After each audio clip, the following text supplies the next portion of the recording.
Welcome back to another episode of the Premier League Rundown. Bit of shorter episode today because the FA Cup action has put a few fixtures out, but still, I think 7 games we had this weekend. So let's get started talking about the Friday night game. Newcastle 2, Nottingham Forest 1 at the City Ground. Newcastle really back to their best in this game. They were controlling high intensity, pushed Nottingham Forest back, really limited their transition opportunities. A lot better from Newcastle in this game. Great finish from Dennis to open the score, like a really great chip to open the score, but that's really all Nottingham Forest had in that game. After that, they really didn't attack at all. They really sat back, settled, trying to defend that lead, and then even in the second half, they didn't really attack them. But yeah, it's really poor overall, especially midfield. I really don't like Forest's midfield. They spent a lot.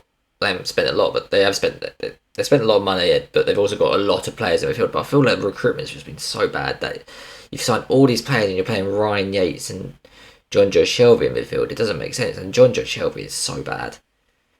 On the ball, he's decent. Like he has a decent ping on him, but really, in the Premier League this season, per 90, 0.2 tackles per game, 0.4 interceptions. That is terrible. Really, really bad. And then when he's into duels, 40% of his duels are won. 22% ground duels are won. In this game, 0 out of 4 ground duels are won. Newcastle are a transition side. They're athletic, physical side. And you got to be ready for that. You either have to be a really good team like a Man City to technically outplay them, or you've got to be ready for that fight. And John Joe Shelby wasn't. Ryan Yates was a bit, but he hasn't got that technical side to him to really do anything about it once he's got the ball. But Shelby, really, really poor. And it's just that the Forest side in general recently just been really, really bad. Just, the constant change, the constant people probably wanting to play, it really hasn't helped them, and they're looking really bad for relegation right now. But talk about Newcastle, Alexander Isak, really good finish for his first goal. Converts a penalty for his second to win the game in the last few minutes. Really, really good. He's starting to break out 3 goals in the last 2 games with his goal against Fulham. Really starting to break out. He's got all the attributes to become a really top class striker. He's got the height to win headers. He's got the ability to do that. But he's also got the pace. He's got the technical attributes. Really good player. That's why they invested 60 odd million into him. And after injuries, he's starting to come back into the side now. And you can see the difference between him and Callum Wilson. He's just got a bit more quality on the ball with him. But in Newcastle, now, top 4 again is in their control with Spurs dropping points. Talk about them later on. But they've got 2 games down on Spurs, I think. So top 4 is still in their control to see what they can do about it. And after a few games of not winning and not scoring, they're back to the best against Wolves. They played decently well, but really, really good performance, especially away to the City Ground, which has been really hard for teams this season to go and do that against them, not giving them really anything apart from a really great chip in the first half. It's very impressive. Forest, 6 games without a win. It's starting to look like that. They might start fading now. They haven't got anything going recently. Every performance just doesn't seem good. Really, they sit back a bit too much. Their threat on the counter doesn't seem that good. They're really not creating chances defensively. They're giving up so many chances because they keep chopping and changing all over the place. Like, if you could chop and change in some areas, it's fine, but they're chopping and changing every position, every game. You're going to start dropping points. Anyhow, but their 2 next games, Wolves and Leeds, massive games. And if they lose them both, that could see them relegated because it just gets the teams around them points and gives them no points. We'll talk about them 2 teams next. Wolves and Leeds. Wolves 2, Leeds 4. It was one of them games where Leeds didn't care about the performance. They just needed the result, and they did that. They really did that, and it was the start of halves where Wolves just fell asleep. Fell asleep at the start of the first half. Harrison got his goal. Fell asleep at the start of the second half, and Luke Hayden got his goal. Really bad defending for that corner. Just allowed him free to run at the back post by himself. Really, really poor defending. A few laps of concentration, and they found themselves 3-0 down as well after that with Christensen just 10-15 minutes later. Yeah. But after that, they played well in this game, Wolves, but they just don't have that end product with them at all to do anything about it. they got back into the game. The great goal by Johnny, the deflection shot by Kuna. They still had a few other chances in around the box they should have put away, but they didn't. But then they took off Ruben Neves for João Moutinho. You go, well, Ruben Neves against a low block, against a team that are sitting back, probably nervous as hell after being 3-0 up and then quickly 3-2, quickly being 3-2. You want Ruben Neves in that deeper role to conduct games for them, switches to Traore, which were working so well. They were working so well. Traore was finding so much space there. But he took Ruben Neves off for João Moutinho. You'd have thought you'd take Lamina off, because Lamina kind of took that role from him, but wasn't able to do it as well, and that's kind of where Wolves kind of lost the game. And then the challenge by Johnny got himself a red card. Really bad challenge, that. But what I don't get is that's the kind of same challenge that Dawson had early in the game. Doesn't really make sense there, but massive win for Leeds. Massive win for Leeds. Got them out. I think he got them out of the relegation zone. Whether they were in it, I don't know. But yeah, they're now 14th in the league and can go above Wolves with the games in hand. That game in hand they have, so that's good for them. And yeah, the last 2 wins for Leeds have been against Southampton, Wolves, relegation candidates. That was in between a draw to Brighton and a loss to Chelsea, but 2 massive wins in their last 2 games against the teams that are also fighting for relegation, so that's big for them. Yes, Wolves can drop significantly because they play the game more than everyone else. So West Ham, Forest, Leicester and Leeds can all go above them with their games in hand, which is a bit worrying for them because they always put in decent performances, but they can never get that result. Jimenez, Costa up front, it was Cunha on at the end. They can't seem to get the goal scoring edge to them. And that's cost them in this game because they had so many chances. Even before bringing it back to 3-2, they brought it back to 3-2 with probably the 2 hardest chances of the game. But then the easy chances they couldn't convert. And Leeds were there for the taking as well. Leeds weren't great, but a couple lacks of concentration, bad scoring, and they've lost 4-2 to a team fighting them for relegation. Next game, Aston Villa 3, Bournemouth 0. Amazing performance by Aston Villa, very, very good performance. Bournemouth counter threat, really stifled by Aston Villa. And Bournemouth defensively just completely fell apart in this game. There's such a great defence performance against Liverpool, but completely fell apart in this game. Don't know what happened to them. Really, really bad performance by them.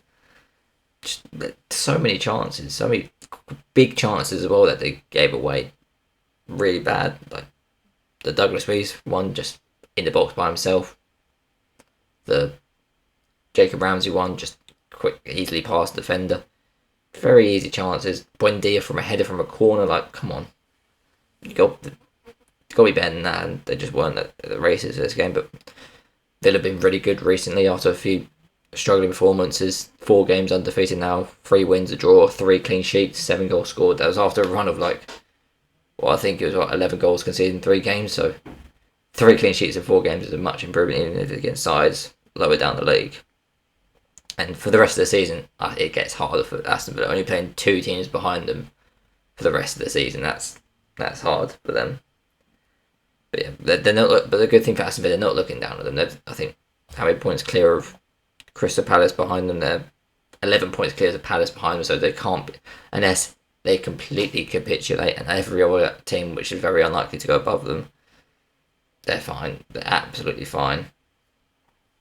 And they can only look up now. They're level on points at Chelsea. They're point behind Fulham, a few points behind Brentford and Brighton. So they can only look up this season. And in these games against the teams that they will have at the top, a couple of results here and there, they could find themselves in European places. As for Bournemouth, just a bad performance. Got to react in the next game. You know, they just really struggled to get them counter opportunities. They didn't, against Liverpool especially. They're just quick playing, got them through in behind. They had a couple of times wasted opportunities. But yeah, really bad from Bournemouth. But they got 5 games left against teams in that bottom 9 from 12th to 20th. They got 5 games against them teams. They're massive games for them. It's not these games against top teams, but even they got the win against Liverpool, which is a bonus. But it's them games. They got so many games remaining against them bottom teams that they will decide whether they stay up or not. But yeah, really bad performance by them. I don't know what happened, especially after that Liverpool result. You would have thought get them confidence. But yeah, Aston Villa just did an amazing performance. Probably one of the best of the season. Brentford 1, Leicester 1. Game of 2 halves, really. Brentford really in control in that first half. Pinned Leicester back quite a few times, caused them problems. got their goal through Jensen. Very well worked, that goal, even if it got a bit lucky at times. Very well worked from the set piece. But yeah, Leicester really went in the first half, but in the second half, dominant in the second half. I don't know what happened to Brentford. Well, maybe it was the midweek game. It slowed them down in the second half, but only allowed Brentford 2 shots on goal in the second half. They've quite a few shots of their own. Madison's ball to Barnes was amazing. Again, Madison's essential everything that Leicester can do attacking wise in this team. But yeah, they still weren't able to get the win though. Even with Brentford going down to 10 men really late in the game, they weren't able to get a win, which would have been so important for them. But a win for West Ham will put them into the relegation zone now after 5 games without a win for them. At least it wasn't a loss. You got to look at the bright side. The loss away to Brentford would have been back quite bad, but a draw against a team that hasn't lost there all season isn't bad. But yeah, in past seasons you'd expect Leicester to do a bit more there, but they won't. 2 goals in 5 games since then, back-to-back 4-goal wins against Villa and Spurs. Be really bad going forward because every team just go, we'll stop Maddison. There's no creativity in this side at all. The fullbacks aren't creative, midfielders aren't that. Then people, the other forwards are just, look for goal. It's really bad for them right now, and they are deep in this, relegation match. Check out my other video on them because I'll go into them in a bit more detail, but they are in this relegation battle massively, and you wouldn't expect that this season. And even after them 4-goal victories, you wouldn't expect it, but they're in such bad form right now. And for Brentford, it doesn't really matter. Like a draw against Leicester, you got a good win against Southampton in the weekend. It's a draw against Leicester's no big deal. They're flying high in table. Where are they? The 8th in the league. Still potentially than European spots, probably a bit far away from them now with the other teams of games in hand above them, but they're still there and it's about still decent performance. Really dropped off match the second half, which is unlike them. But yeah, good, better performance by Leicester than but also a bad performance by Brentford. We have a lot to talk about this one. Southampton 3, Spurs 3. Spurs were never in control of this game. Like every other team that goes to Southampton or plays Southampton, they will have 10, 15, 20 minutes of them just pinning them back and not allow them any opportunities. But Southampton were just always in the game. Spurs had no foothold in the game at all. Southampton were always able to find them opportunities for themselves, or Spurs' mistakes gave them the opportunities, but Spurs were never in control of the game. And Southampton created a lot of opportunities even before the end of the game. And this is it with Southampton's centre-backs going off injured after 7 minutes and 34 minutes. They were playing Maitland-Niles as a centre-back. And I know they scored the 3 goals, but come on. This is so bad from Spurs. Really, really bad. It was good for them to get the lead as well. Great goal. This is what Spurs want in the first half. Overload one side, quick movement to the right-hand side. You got your wing-back flying high. Pedro Porro, great finish. You go to start the second half, you lapse in concentration, and you suddenly 1-1. Great work to get them back in 3-1. Great cross from Kulusevski to Kane. Good finish by Perisic, and you're 3-1 up. With 20 minutes to go, I think it was. They scored 15 minutes to go. 74 minutes, they go 3-1 up. You go, that's game done. 3 minutes later, Walcott scores. Really, really bad from Tottenham, but this is what they are under Conte. They get the lead, they sit back and invite pressure, but the problem is I don't think Conte realises these players aren't what he's used to having. These players are error prone. These players don't like it when they're got teams bundling on them. They don't like the pressure of it. And when you invite pressure on teams that don't like pressure, there's going to be mistakes happening then, and they could have been 3-3 before the penalty, but Sarr, was it penalty? Was it penalty? It probably wasn't, but you couldn't overturn it because he did kick him a bit.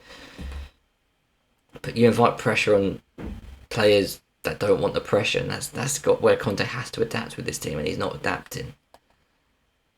Like taking off Kulusevski for Sarr, like why are you doing that? You're just inviting more pressure.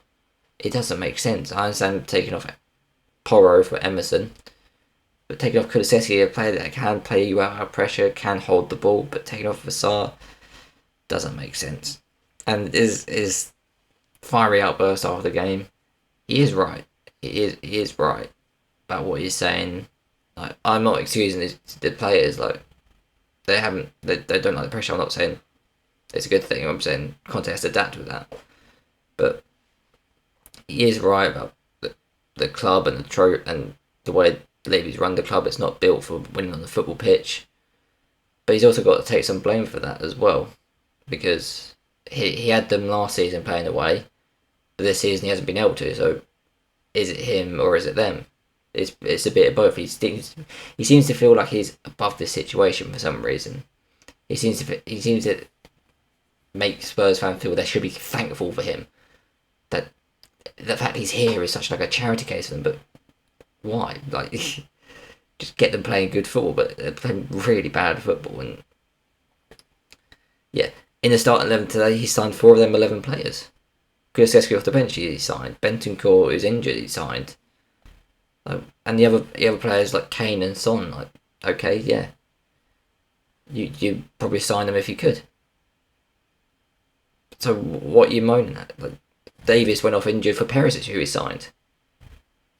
A lot of these players are the players he has signed, or had previously just been signed, like Højbjerg and Romero. The only long-term players in that starting 11, or that kind of squad, because Davis went injured quite early, but was Dyer, Kane and Son. I know it's Fraser Forster and goal and Perisic coming off the bench, which aren't great players, but the players you've signed. Why is there excuses here? It works both ways, because I think it's just the club aren't taking accountability, the players aren't taking accountability, the manager's not taking accountability. There's no accountability from anybody in the whole system of the Spurs right now, and I think it's going to lead to a bad end of the season, because the way he exploded the players there, I don't know how that's going to happen. It's like he wants to get sacked, but he's got a few months left. They're just going to see it out and probably rebuild in summer, and it's going to be interesting what Harry Kane does, because again, the team around him is so bad. I think without Harry Kane in this squad, I think Spurs might be in that relegation battle. That's how bad they are and how reliant they are on him.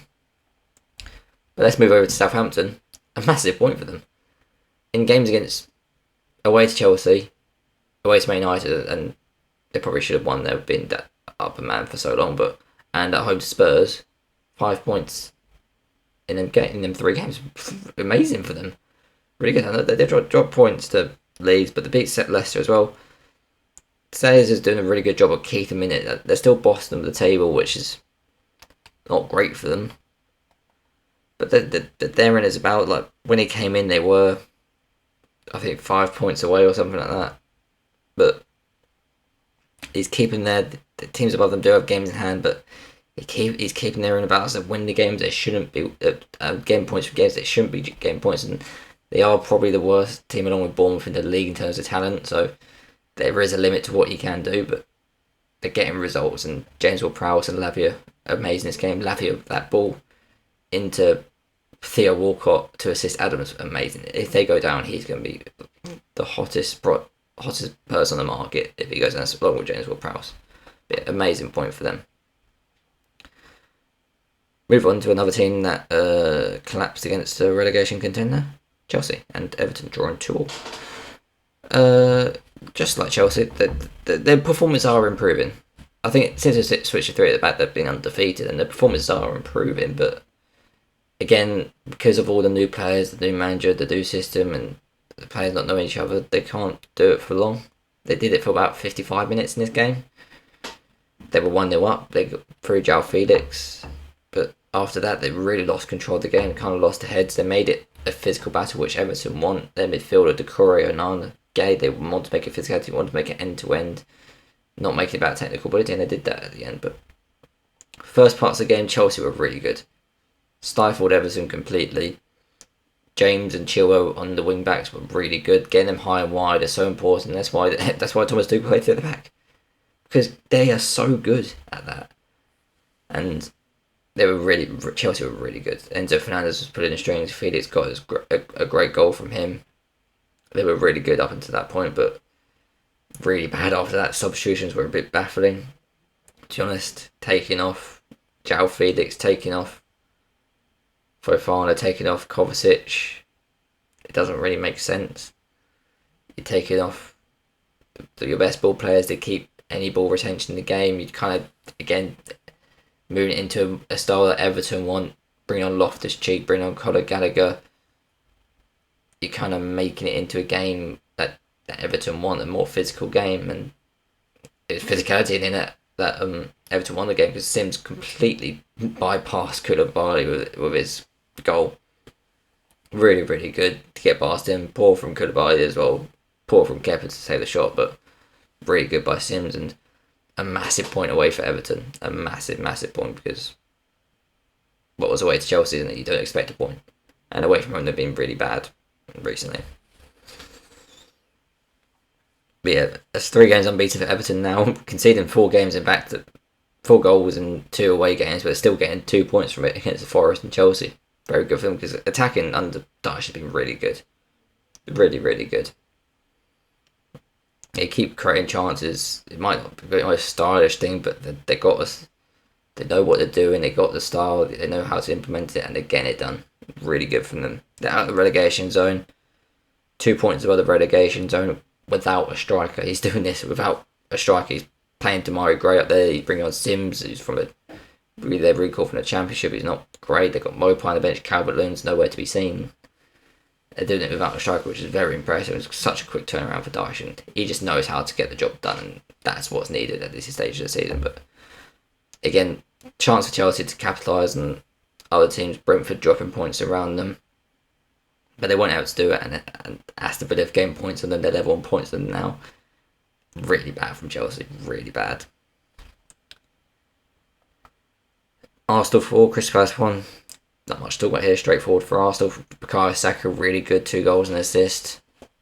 Arsenal just really in control. They kind of dropped off a bit in the second half. Crystal Palace scored another goal, but they were never really getting the game, and Arsenal very, very good. Great reaction to the midweek debacle against Sporting Lisbon going to Europa League.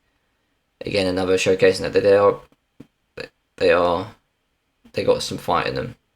They do react well to losses. So since that's the City defeat, they've won 6 straight games. After the Sporting defeat, they win their game. So they have some steel to them in this team.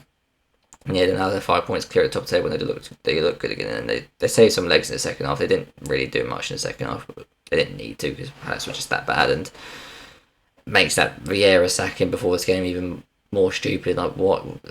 It just didn't make. Like, check out my video where I go over it more, but it doesn't make sense. Doesn't make sense. Like, they had one of the best defensive records in the league, then they go shit 4 goals to Arsenal. Coincidence? Probably not. But yeah, 12 games without a win for Crystal Palace now. Really bad. Really bad performance by them. They had a few opportunities here and there, but nothing. Like, they have attacking talent, but there's not much behind them in midfield. Really bad midfield. There's no striker in there. It doesn't make sense why they sat Vieira. It just doesn't. It really doesn't. They're 3 points off the relegation zone now. The next games are crucial, because their next 6 games are versus the teams below them. This is massive. This is make or break for their season. The next 6 games, all versus teams below them in the table. If they drop if they don't win in like 4 of them games, they can find themselves deep in that relegation zone, because all the other teams will gain points to them as well. Massive, massive for them now. But yeah, that's going to be the end of the episode. Like and subscribe. Thanks for watching. International break time. Bit of a break. But yeah, thanks for watching. Bye.